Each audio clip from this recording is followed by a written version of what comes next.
السلام علیکم سامعین، welcome to my channel voice of Mona. ہماری آج کی سٹوری کا نام ہے احساس محرومی۔ طیبہ ماں باپ کی اکلوتی بیٹی تھی۔ وہ اپنے گاؤں میں رہ رہی تھی۔ دونوں ماں بیٹی اکیلی تھیں۔ طیبہ کا باپ ملک سے باہر تھا۔ وہ اپنی کزن کے ساتھ بائک پہ تھی۔ وہ انہیں اسٹیشن چھوڑنے جا رہا تھا۔ اسٹیشن کے قریب ہی ان کا ایکسیڈنٹ ہو گیا۔ اس کی کزن کی ٹانگ ٹوٹ گئی۔ طیبہ کا چہرہ خراب ہو گیا۔ اس کے چہرے پر بہت بڑا کٹ لگ۔ اس کی ماں کو بھی چوٹ لگی۔ انہیں لوگ ہسپتال لے گئے۔ پھر سارے خاندان کو پتہ چلا، سب پہنچ گئے۔ طیبہ کو ہوش نہیں تھا۔ جب ہوش آیا تو اس کی حالت بہت خراب تھی۔ اس کا چہرہ بالکل نظر نہیں آ رہا تھا۔ بہت بری طرح سے سوج گیا تھا اور درد سے اس کا برا حال تھا۔ وہ درد سے چلا رہی تھی۔ سب پریشان تھے، اب کیا ہوگا۔ بیٹی تھی، باپ کو پتہ چلا تو وہ بھی پریشان ہو گیا۔ وہ ملک سے باہر تھا، واپس نہیں آ سکتا تھا جلدی۔ طیبہ بار بار بول رہی تھی، میرا چہرہ خراب ہو گیا۔ ماں بھی پریشان تھی۔ خیر پورا مہینہ وہ ہسپتال میں رہی۔ اس کے چہرے پر بہت بڑا نشان تھا، جس کی وجہ سے اس کا چہرہ بہت برا لگ رہا تھا۔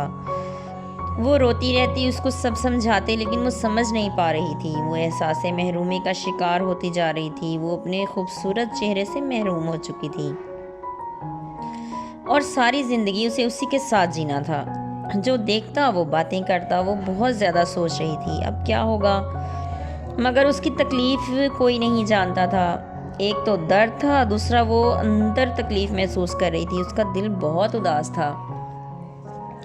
پھر اسے ہسپتال سے چھٹی ہو گئی۔ وہ گھر گئی۔ ماں نے سارے شیشے ہٹا دیے کہ وہ اپنا چہرہ نہ دیکھ لے، لیکن پتہ نہیں کیسے اس نے دیکھ ہی لیا۔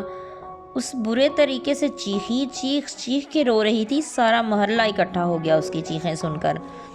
وہ اپنا آپ کھو بیٹھی تھی، چیخ کے پاگلوں کی طرح رو رہی تھی۔ وہ نہیں جانتی تھی کہ اب کیا ہوگا، لیکن اسے اپنا آپ بوجھ محسوس ہو رہا تھا۔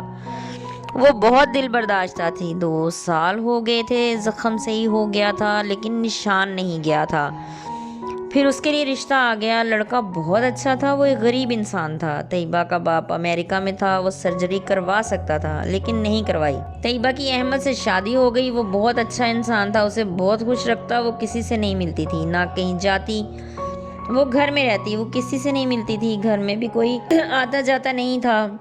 وہ بہت پریشان ہوتی۔ اس نے خود کو ہر خوشی سے روک رکھا تھا۔ وہ کوشش ہی نہیں کرتی تھی صحیح ہونے کی، آگے بڑھنے کی۔ وہ لوگوں کی باتوں سے ڈرتی تھی۔ لوگ کیا کہیں گے، بچے تو ویسے ہی اسے دیکھ کر ڈر جاتے تھے، مگر وہ کیا کرتی، اس کے بس میں نہیں تھا کہ وہ اپنا چہرہ واپس صحیح کر سکے۔